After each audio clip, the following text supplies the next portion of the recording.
Welcome to the Better Together Here podcast with your hosts Devin and Ashley, helping you make the most of your time in New York City. Hey everyone, and welcome to today's episode of the Better Together Here podcast. My name is Devin. And my name is Ashley. In this episode, we're going to tell you 5 must-visit museums in New York City. There are dozens and dozens of museums in New York, but we are going to tell you the 5 that, in our opinion, are worth your while, the most important to see, and are going to give you the widest variety of experiences in a museum context. So let's get right into it. First off, we're going to talk about general museum tips. These are going to apply to all of them and any other museums that you go to in the city. Our first tip is that you should look ahead at which museums you want to go to on which days, because some museums are closed on very random days. Like there was one time Devin and I tried to go to the Met on a Wednesday, and we found out that the Met is closed every single Wednesday. So that was kind of a bummer. Just make sure that you're looking up which museum you want to go to and the days that they're closed. Similarly, the 9/11 Museum is closed most Tuesdays, so just look it up ahead of time. Another piece of advice is to not go to more than one museum in a day.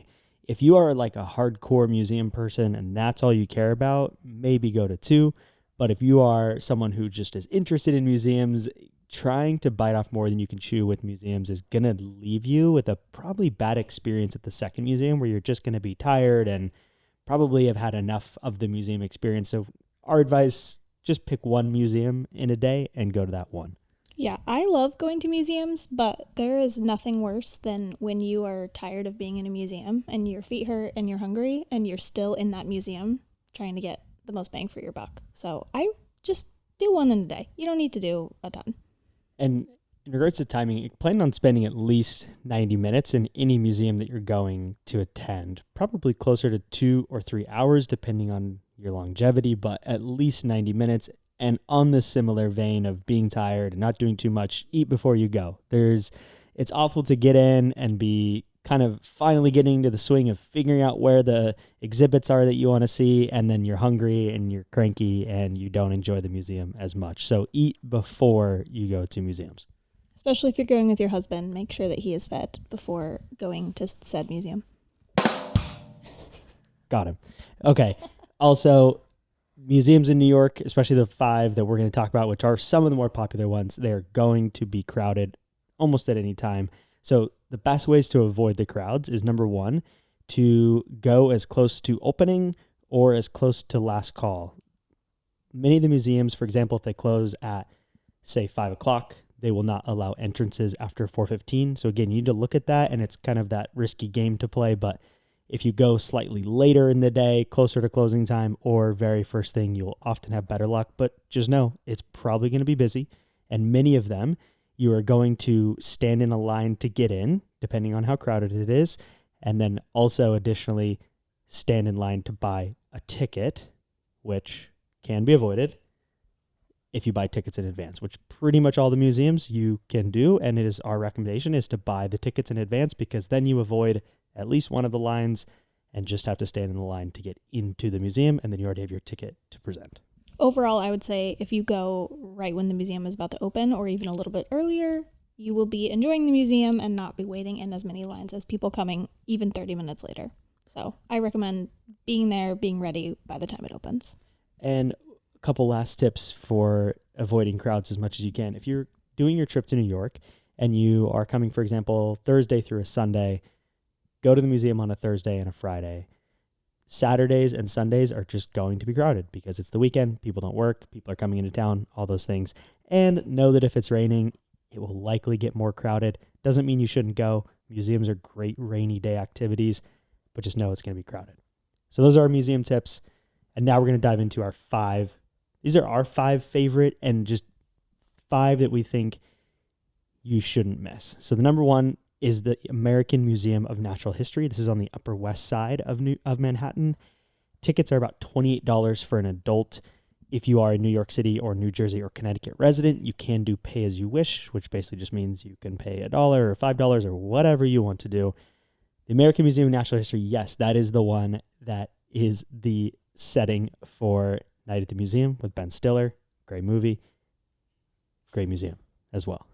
I love the Museum of Natural History. I think it has something for everybody. It has ton of stuff about animals, ton of stuff about the environment. It has a whole planetarium area. You can learn about space. There's a whole hall of gems, which I love. I'm obsessed with. I've said before on the podcast, I'll say it again. If you think you have outgrown rocks as an adult, you have not. You will rekindle your love of rocks if you had that love as a child. So, highly recommend Museum of Natural History. Very fun museum. And it's arguably the best for if you're coming with kids, especially those like under the age of maybe 12. I would say the Museum of Natural History is one of the best for them because it has more kind of interactive exhibits and things about animals and a big giant whale, and just it's a little bit more kid friendly, but at the same time, amazing for adults. One that is more geared towards adults and probably less exciting for many kids and even some adults, frankly, is the Museum of Modern Art, or the MoMA, which is in Midtown. It's an amazing museum. Just know it's modern art. So if you're not as into modern art, or if that's not your cup of tea, it is all modern art. One way that you can enjoy modern art is Devin and I like to play this little game called Art or Fart. And some art buffs out there might hate this game or hate that we played this game, but this is how it's fun for us. We look at art and we decide if it's art or if it's fart. If it's bad and it looks like a 3-year-old could have just drawn a line on a canvas, maybe it's fart. Who's to say? We're about to get canceled by all the hardcore museum art people. But let's just say this.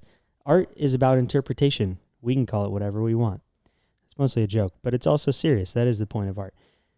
$28 roughly to get in as an adult. Make sure you go to the outdoor courtyard area at the MoMA. They also have a lot of great different installations that kind of rotate through. And that's the case for many of these museums, specifically the MoMA, the Met, and the Whitney, which we'll talk about as well. All three of those will have different exhibits, different artists that will move in and out, specialties, those types of things. So you can go to the museum and then a year later you might go visit it again and you'll see different things. And that is the beauty of these high-end world-class museums that exist in New York City. The Museum of Modern Art is awesome because they have a ton of really popular art that you grew up seeing or learning about or learned about in school. They have Claude Monet's Water Lilies. They have Van Gogh's Starry Night. They have the Andy Warhol Campbell soup cans. They have a lot of stuff that you've seen in books or learned about in school, which is fun to see in person. So definitely check out the MoMA.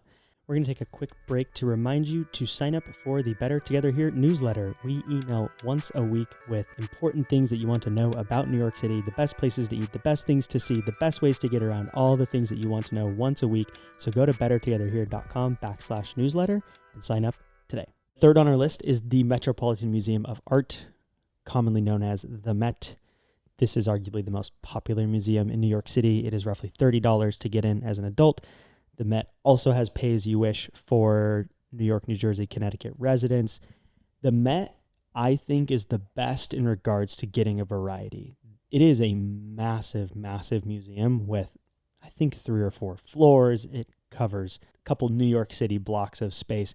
It's huge, and there's everything from historical weapons to instruments to modern art to statues to giant recreations of Egyptian tombs. Like, there is just so much to experience in the Met.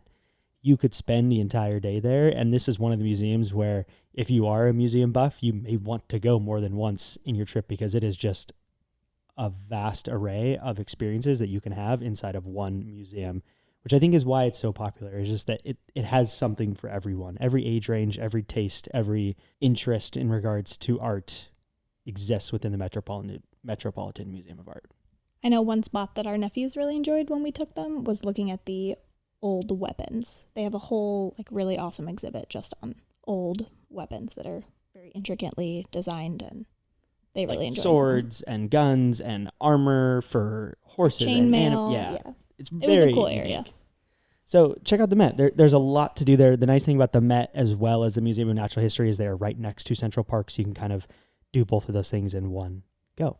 The Met also has all the classics that you would know as well. The Met has Van Gogh, Monet, Cezanne, Picasso, all the famous stuff. You'll see this at the Met.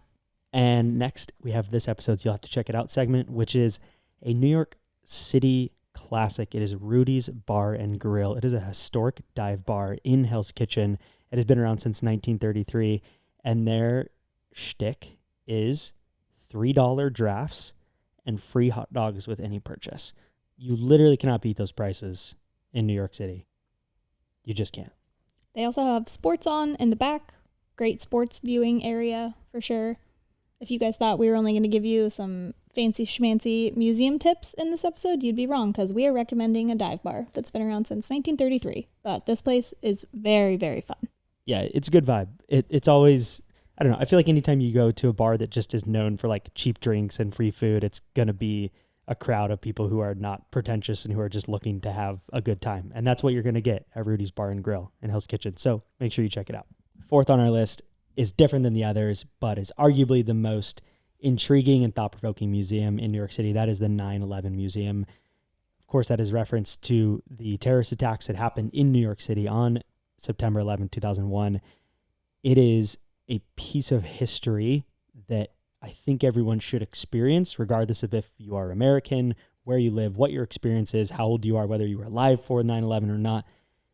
It is a piece of history that I think is important for everyone to experience and to grasp just the gravity of that day and what it meant for New York City specifically, but for the world as a whole.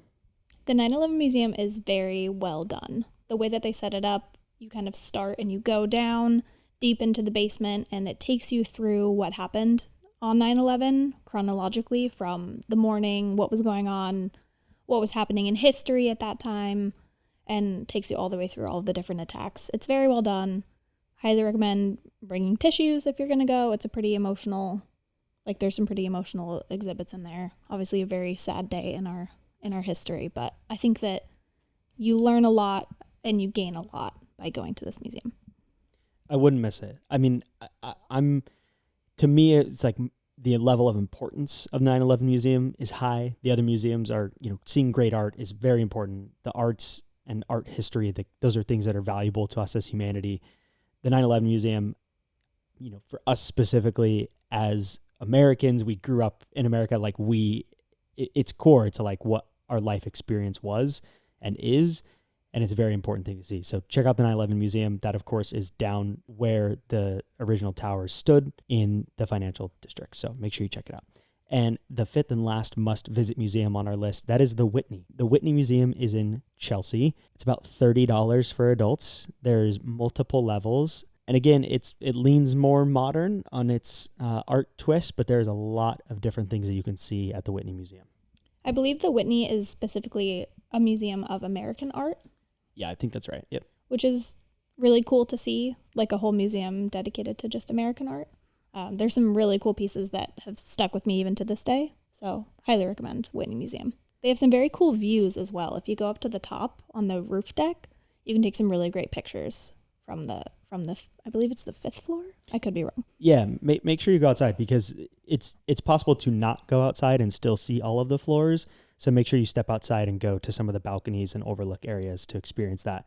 One thing that they do have at the Whitney is every Friday it's free from 5 to 10 p.m. Tickets are required, and they only sell a certain amount, and it can be a bit chaotic and busy, understandably, because it's free. And they also do the same thing on the second Sunday of the month. So make sure you reserve tickets if you're going to do one of those free ones, and buy tickets in advance regardless. And all of these as well, there are really cool gift shops inside of all of them that you can get cool memorabilia, especially I'm thinking of the Met in particular, that they have the Met store, and there are some of the famous pieces of art put onto notebooks or shirts or all those kind of different things. Yeah, it's a little bit expensive, but there are some really cool things you can take home with you to remember your museum experience. We hope that you enjoyed this episode and have a better understanding of what museums are going to be worth your time. Like we said, there are dozens and dozens more museums in New York City as a whole. These are our top picks for the ones to see, especially if you're only coming for a few days to New York City and you don't know if you'll be coming back soon. Check out one of these 5 museums. I also would add, if you don't think you're a museum person, just try one. If you don't think you're a museum person, I would probably recommend either the 9/11 Museum or the Museum of Natural History. But I think that even if you don't think you want to go on vacation and learn something, still try one out. You can go for an hour, walk around, you'll learn something. You can check it off your list. You'll be glad that you did. And if you have not already, please leave us a review on Spotify, Apple Podcasts, wherever you're listening. If you are not subscribed to our newsletter already, you're missing out. Go to bettertogetherhere.com/newsletter. We email once a week with important things that you need to know about exploring and visiting New York City. And other than that, we'll catch you on the next episode.